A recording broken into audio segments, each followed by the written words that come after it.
You don't have a choice. You're going to be covered because the state has mandated that all insurance policies cover pregnancy and, psychiatric issues and 1,900 different things, right, that are taken away from our ability to choose. So it's not that anybody has to impose choice. The nature of a marketplace is choice. What we need to create is a marketplace. And you create a marketplace by what? By leaving people alone. Because that's how we interact. That's how we buy and sell products in it. Where there's law, the alternative is what? What's the alternative to marketplace? The only alternative to marketplace is, gunslinging and violence. So this is an analogy. Think about this, okay? It should be included in the top. Let's say your neighbor's sick. They're really, really sick, and they don't have enough money. There's a cure, but they don't have enough money for the cure, and they're going to die, right? They're going to die. You have money. They don't. They have two choices, and only two choices. They can come nicely, knock on your door, and ask you to help. You can say yes, you can say no. You like them, you say yes. You don't like them, you say no, whatever. Right? But they ask you. They give you the choice. The second option they have is they can come to your door, knock on the door, and pull a gun and force you to help.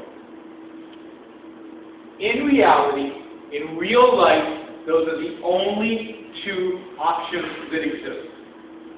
One is asking, the other one is stealing. We know it's stealing, right? We know that even a dying person pulling a gun on you and forcing you to pay his bills is still stealing. But somehow, if this neighbor manages to convince 51% of your neighbors to get together and vote that they should steal your money, that's not stealing anymore. We call it taxes or something like that, Medicaid or payments or whatever, right? And even better, if they can convince 51% of the whole country to vote that they should take your money and give it to them, then it's not stealing anymore either. But it's exactly the same thing. There's no difference if your neighbor pulls a gun on you, or whether he gets the mafia to pull the gun on you, or whether he gets the IRS to pull the gun on you. It's still a gun. He's still forcing you to pay for his health care. And morally, those are the same. There's no difference. And if we get that that's the choice is between stealing and between voluntary exchange, charity in this case, then it's easy. Because we all know stealing's wrong. Somehow we forget when we deal with large numbers, right? Large numbers make morality fizz away because our morality, for the most part, is a selfless morality. It's a morality about the outcome for others, not about the outcome for us. But you're right. It's all about getting government out, not just government enforcing solutions. Yeah, in the back. In today's modern economy, a lot of people over leverage their credit, but that was you had a third option. It was not expected that every person would be in debt to the max of their potential ability. Yeah. So if you're able to manage your income more reasonably, you could always borrow money in order to pay for your health care. Sure. Before we're able to take care of ourselves. No, that's absolutely right. So, but why are people over leveraged today? I mean, there are a lot of reasons why. But let's just leave it at healthcare. Why are people so over leveraged today? Because don't worry, be happy. Uncle Sam will pay your medical bills no matter what, so you will never have to take on. So don't leave a reserve of debt out there just in case something awful happens. Generally, don't think. And certainly, please don't plan long term. That would be horrible. We have structured society today to make it so that you don't think long term.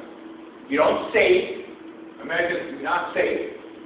They take on an enormous amount of debt, and then when a crisis happens, what happens? We run and say, oh my God, Wall Street screwed us, please bail us out. And there's the bailout. We tell you, don't worry about which bank you put your money in. Because there's deposit insurance, so when they fail, the government will step in and pay you off. Don't worry about anything. The government will take care of you. And that's the mentality we have created. So the reason we're so leveraged today is because we only think about tomorrow. We don't think about the next day. Because we've been told that Uncle Sam is going to take care of us. If we need anything, we'll get it. And we see lots of examples of that happening. But if we saw a few people starve out there, or if we saw a few people not being able to afford their own care and die, then what would we do? We would deleverage in a hurry and keep some reserve for rainy days in case we got sick. Reality works. If you reinforce, if you incentivize people to think only about tomorrow, they will think only about tomorrow. I mean, most people. Some people think in spite of that, and save in spite of that, and don't leverage to their health in spite of the incentives that the government provides. But it's interesting, they're all those incentives the government created. Nobody forces you to take credit, but you're encouraged by the government to take, well, right now they're telling us what? The banks are not lending enough. The economy needs the banks to lend it more, which means what? We're not borrowing enough. Because there has to be another party to the lending, right? Somebody has to borrow. But shouldn't we be deleveraging right now? Wasn't the whole crisis about being over-leveraged? Shouldn't we be taking on less debt right now and paying off our loans? So why is the government encouraging us against to take on more loans? It's insane. But it's the system that they have created. Yeah. What's your take on medical licensing laws, and do you think that they play a role in the rising costs of healthcare today? They do play a role. There's no question the medical licensing costs restrict the number of doctors. But more importantly than restricting the number of doctors, they restrict the kinds of procedures that can be done by whom, right? So for example, there's certain procedures that a nurse can do. But now, she's not licensed to do those procedures. It has to be a doctor, right? So she doesn't do them. So again, the cost is higher, because if you pay for an hour of a doctor versus an hour of a nurse, now the doctor's more expensive.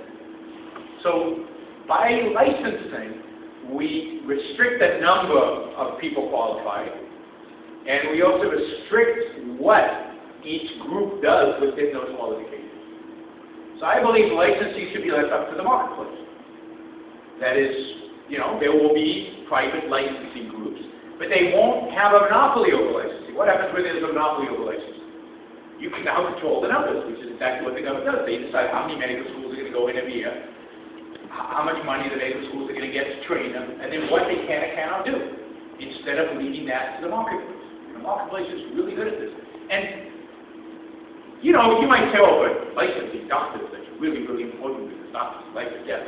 But they're licensing people who cut hair. They're licensing manicurists.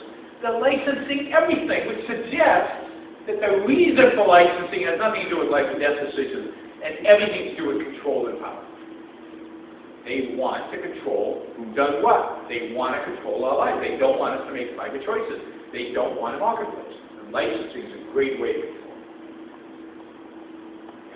I just wanted to comment on your repeated word choice regarding people not dying in the streets. You said that people are not dying present tense, and people were not dying even before the establishment of Medicare and Medicaid. Yeah. But even in the event that these circumstances were accurate and people really were dying in the streets, that doesn't make it any more your responsibility. Absolutely. Even if people had been dying, that's their problem, not mine. Right? But you don't want to live in a society where people are dying in the streets. Nobody wants that. And so what happens? What kicks in when there is real need like that? Charity, for the most part, right? But it's voluntary. Exactly. And it's limited. And it's conditional. But it's voluntary. And, you know, charity can be motivated by self-interested reasons. And if, in spite of the charity, people are still dying in the streets, you know, then they're dying in the streets. My purpose in life is not to prevent people from dying in the streets. My purpose in life is to live. I only get one shot at this. You gotta live. So it doesn't change in all cases. One of the reasons to point it out, though, is the nice, convenient fact, it's not, I mean, it's inevitable, that morality works. That is, egoist morality works.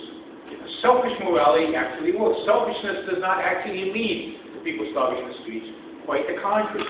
Capitalism, freedom, egoism actually lead to prosperity. They lead to people being better off. So the moral is the practical. And it turns out that the practical is the moral. That is the two sides of the same coin, because if you know Christianity derives from morality. She derives it from reality, from what works for human beings, from an understanding of human nature and what is truly good for you. And if something is good for you, and you, and you, and you, and you, and if we all practice that, we're all going to be better off. So freedom leads to economic prosperity as well as being just, as well as being moral. Yeah. I have a question about the founding idea of this country. Yeah. Do you agree with the thought that faith can be self-evident? No. Okay, so... Other than action. Yeah. It's self-evident. But other than action, it's nothing self-evident. So yeah, look, the founding fathers were flawed in that they didn't get it completely. But they got so much that you have to go, wow. Just had one genius like that.